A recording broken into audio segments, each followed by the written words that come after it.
begini. Nah, aturan Allah sangat sederhana. Menikah dengan saudara masih boleh. Tinggal pilih nanti bersilang gitu. Ya karena manusia baru situ, jadi syariat nikah itu boleh sama saudara kandung. Jadi tidak ada dengan yang lain. Itu syariat nikah. Korban juga masih kelihatan. Korban itu masih kelihatan. Kalau korbannya diterima, korbannya hilang. Loh, zaman Nabi Adam itu kalau korbannya diterima, korbannya hilang. Kalau tidak diterima, ya masih gelundung di situ. Itu zaman Nabi Adam, zaman awal. Orangnya besar-besar, nikahnya juga masih sederhana, kakak adik atau kakak silang, korbannya juga masih sangat sederhana, diterima ya kelihatan, enggak diterima ya kelihatan. Artinya Tuhan masih sangat nampak, masih sangat jelas. Setelah itu Nabi Idris. Di zaman Nabi Idris anak sudah semakin banyak. Maka pernikahan antar kakak dan adik sudah tidak boleh. Dan itu masih satu kampung kecil. Dan Nabi Idris masih bisa melihat malaikat. Jadi zaman itu malaikat itu belum gaib, tapi masih kelihatan. Loh, ini. Makanya ketika Nabi Idris ditanya oleh umatnya, ya Idris, kamu ngajak kami masuk surga, apakah kamu pernah lihat surga? Nah, itu Nabi kedua umatnya sudah ngeyel begitu. Kalau umatnya Nabi Adam baru keluarga, ngeyelnya baru persoalan disuruh nikah, mau atau tidak mau. Tapi umatnya Nabi Idris sudah ngeyel. Jadi agama sebagai sebuah aturan Allah wis diayeli. Nanti kamu kalau nakal masuk neraka. Umatnya Nabi Idris, Nabi kedua sudah nanya, apa kamu lihat neraka ya Idris? Setiap hari begitu karena umat ini sudah nggak lihat, tapi Nabi Idris masih tahu, mau dikasih tahu Allah. Cuman cara naiknya itu yang susah, kan gitu. Loh, makanya kemudian ada cerita Nabi Idris karena saking sumpeknya, kemudian ditanya terus sama umatnya.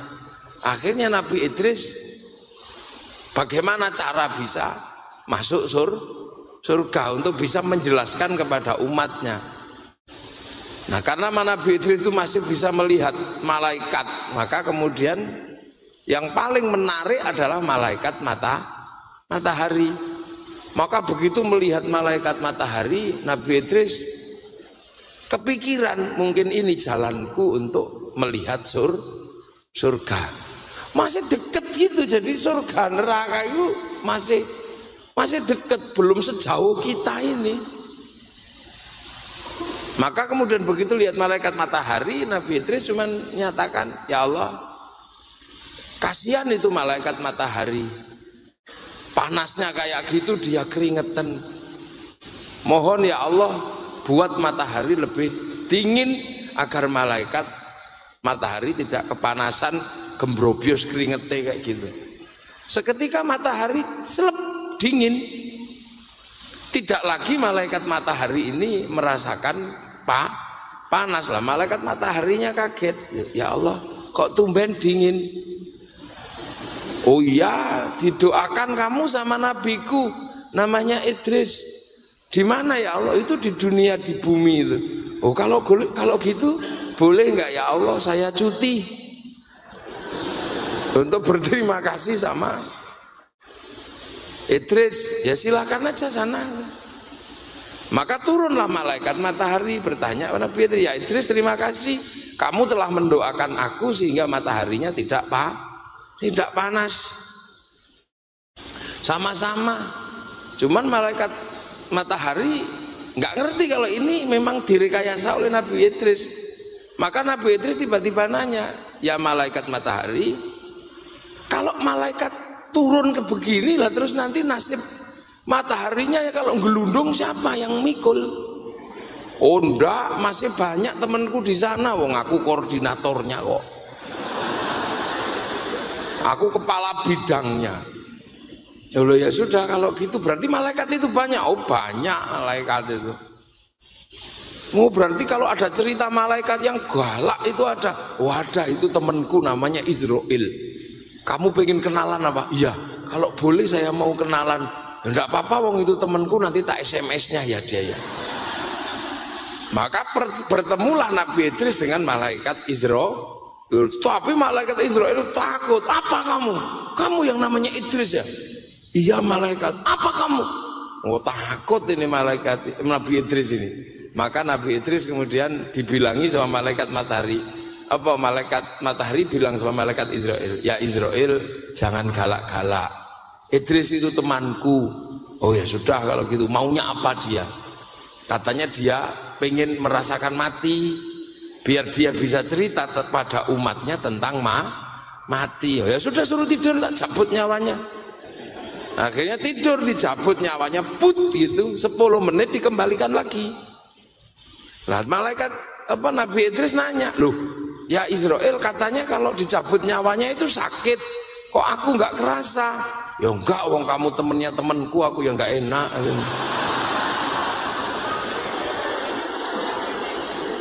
Kamu kan temennya temanku, jadi aku nggak enak. Nah sudah akhirnya lah, kalau yang mati itu kan ada yang nggak kembali, ya Israel. Oh, kalau yang nggak kembali itu tak titipkan temanku yang baik, sampai titipkan Ridwan, yang nakal tak titipkan Malik. Kalau saya nengok sana boleh enggak? Boleh aja, wong itu juga temanku, nanti tak WA-nya lah kamu mau sana. Nengok neraka, habis itu Siratal Mustaqim dilewati, habis itu masuk surga. Lah begitu di surga nggak mau pulang. Oh ini tuh kampung halamanku yang asli itu. Ya udah deh aku di sini aja. Lo nggak boleh, kamu mesti pulang lagi, kata malaikat Ridwan. Loh di sini enak kok? Nggak bisa, ini enak ternyata. Lah kenapa? Kalau mau makan nggak perlu nyangkul, tinggal mikir udah ada makanannya. Kalau mau perempuan nggak usah nikah, mikir aja udah dateng, nggak pakai baju lagi, enak di sini. Udah aku di sini aja, aku nggak mau pulang. Syaratnya di sini harus mati. Sudah kemarin tanya malaikat Israel 10 menit sudah. Iya Israel, iya loh, harus lewat neraka. Sudah kemarin tanya malaikat Malik, ya sudah. Nah itulah maka kemudian malaikat Nabi Idris ini tidak turun lagi ke dunia, sehingga umatnya menunggu Nabi Idris sampai hari ini. Sampean katikan mikir iki hadis raono, kan tidak ada itu di hadis. Di Quran ada nggak? Ya nggak ada. Adanya di mana? Di Taurat. Lo cerita tadi itu ada dalam kitab Taurat. Nah, saya kok belasak ke Taurat mau ngapain? Karena saya punya pertanyaan yang nggak bisa dijawab di dalam Al-Quran. Ada. Ahlul kitab itu ada 3. Yahudi, Nasrani, Sobiin. Yahudi itu ada penjelasannya umatnya Nabi Musa. Nasrani ada penjelasannya umatnya Nabi Isa. Lah Sobi ini umatnya sopo? Wasobiina itu ndak ada penjelasannya di dalam Quran. Maka tak cari, oh ternyata Sobiin itu umatnya Nabi Idris yang ditinggal nabinya, makanya menunggu Nabi Idris sampai hari ini. Nah Sobiin itu ada memang di antara Iran sama Irak sekitar sana, sekarang dikenal dengan nama Sobi Ahmadiyun. Ibadahnya sehari cuma sekali ngadep ke timur. Nah yang malam ibadahnya yang susah, mesti ngawini istrinya 100 kali. Loh itu ada. Lah kenapa kita melihat Taurat? Karena kita diajarkan apa? Alladzina yu'minuna bima unzila ilaika wa ma unzila min qablik. Itu ada di situ. Loh, itu kisah itu Nabi segitu.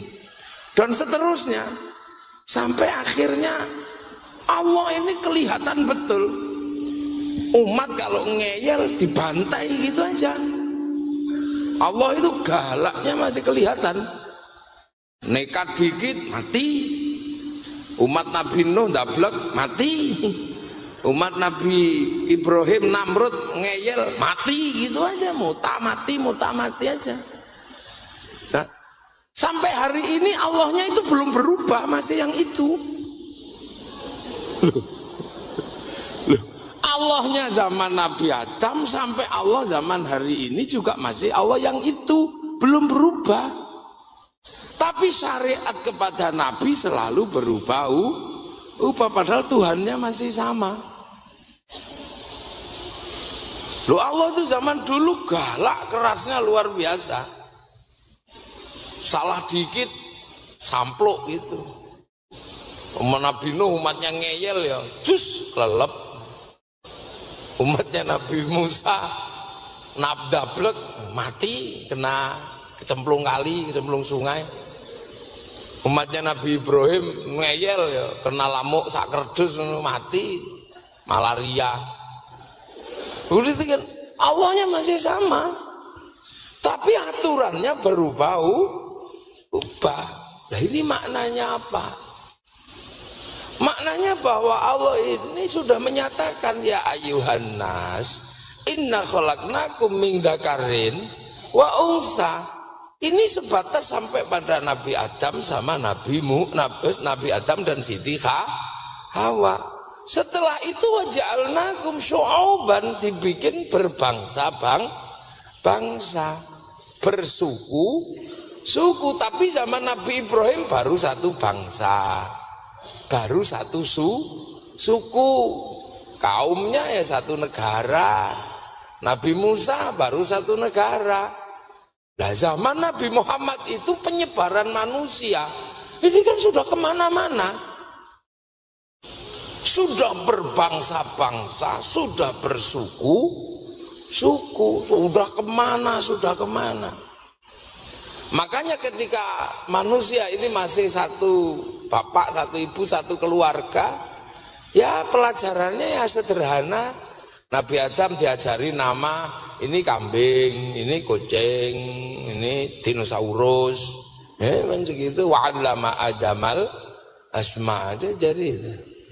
Nah setelah itu ya kasih nama sendiri, sudah tidak sesuai dengan pelajaran awal. Apalagi orang Jawa, tersuka dia aja kasih nama. Begitu bunyinya cek. Itu sudah keluar dari nama awal itu. Kalau nama awal ya enggak gitu. Cek. No tetet pentet. Tekek tokek. Nah itu kan nama suka-sukanya aja sudah. Loh itu ketika kita ini hidup di zaman Rasulullah, ketika manusia itu sudah berbangsa-bangsa, bersuku, maka Allah menyatakan waja'alnakum syu'uban wa qabaila lita'arafu. Nah, ta'arafu itu kalau dalam ilmu depak, bahasa Quran terjemahan depak adalah saling mengenal. Sebenarnya ini bahasanya nggak pas. Ta'aruf itu bukan saling mengenal. Itu karena bahasa Indonesia nggak sanggup ngadepi bahasa Arab. Karena bahasa Indonesia ini bahasa baru, ngadepi bahasa Arab yang tua nggak sanggup. Wong bahasa Indonesia itu ketemu bahasa Jawa aja mati, kunduran truk itu sudah nggak bisa. Coba, apa saiki coba kunduran truk gitu, telusupen gitu, apa? Nggak ada. Mati bahasa Indonesia ini ketemu dengan bahasa Jawa, pecirit.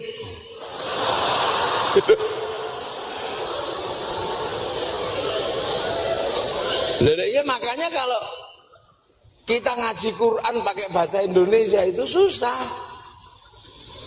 Asyhadu alla ilaha illallah wa asyhadu anna Muhammadur Rasulullah pakai bahasa Indonesia masalah. Saya bersaksi tidak ada Tuhan selain Allah. Nah kalau pakai bahasa Indonesia masalah. Kenapa kamu dol? Tadi dipanggil polisi. Nah kenapa? Jadi saksi. Saksi apa? Saksi dol simat mencuri ayam. Lah kamu kok jadi saksi? Iya wong saya waktu itu lihat dia nyongkel pintunya, saya lihat dengan mata kepalamu. Iya, makanya saya jadi saksi. Berarti saksi adalah orang yang melihat dengan mata kepala. Lah kalau sampean menyatakan saya bersaksi tidak ada Tuhan selain Allah, kamu lihat Allah. Loh kan ini bahasa. Enggak lihat kita. Saya bersaksi. Bahasa Indonesia misalnya Bismillahirrahmanirrahim. Dengan menyebut asma Allah yang maha pengasih lagi maha penyayang. Nah, sekarang ada guru bahasa Indonesia ada di sini. Saya mau tahu itu bedanya pengasih sama penyayang itu apa? Itu sampai kiamat kurang rong dino lu rampung itu. Upong. Makanya kalau pakai bahasa yang lebih tua misalnya bahasa Jawa rampung. Bismillah kelawan nyebut asmane Allah, Ar-Rahman dat kang welas asih ing dalem donya lan akhirat, Ar-Rahim kang welas asih ing dalem akhirat bloko. Nah, rampung. Beres. Ini bahasa. Makanya orang Jawa ini kalau memahami Quran lebih mendalam.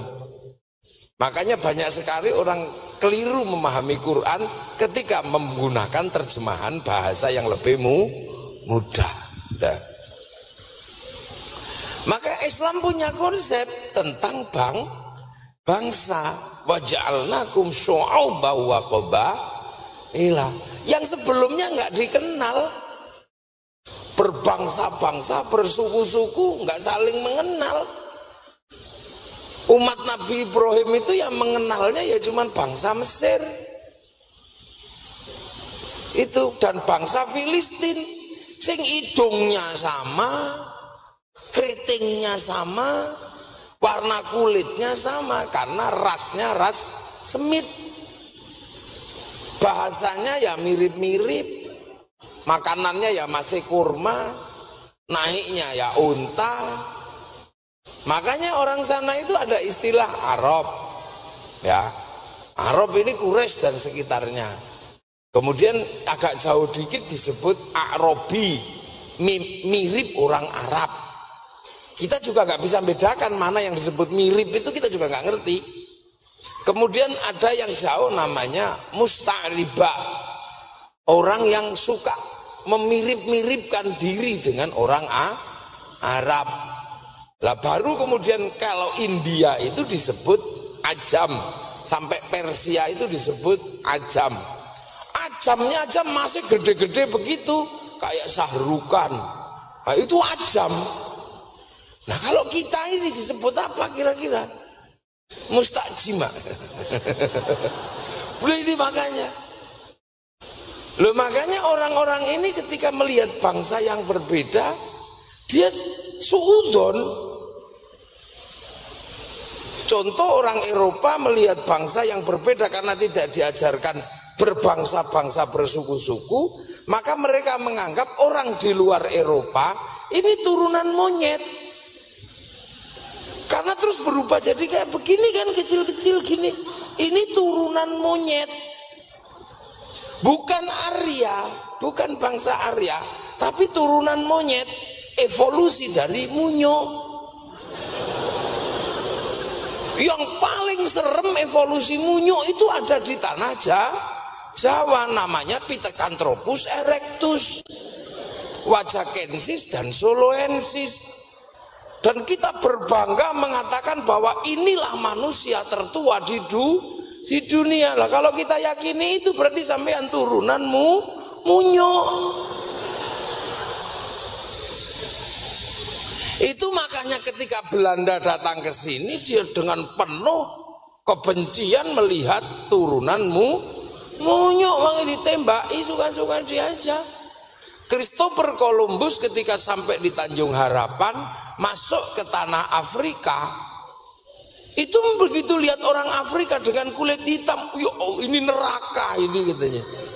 Kenapa? Karena dalam keyakinan mereka, orang yang tidak patuh pada ketentuan Tuhan masuk neraka dan itu dibakar. Nah, bagi Christopher Columbus dalam catatannya, karena hasil pembakaran neraka, maka di Afrika orangnya hitam, rambutnya keriting karena gosong.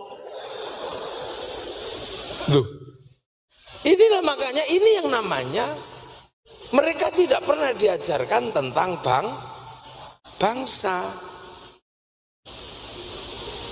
Mereka tidak pernah diajarkan tentang bangsa, makanya mereka punya teori dan kita kadang seneng karena di tempat kita disebut sebagai tempat nenek moyang monyet tertua yang berevolusi menjadi manusia.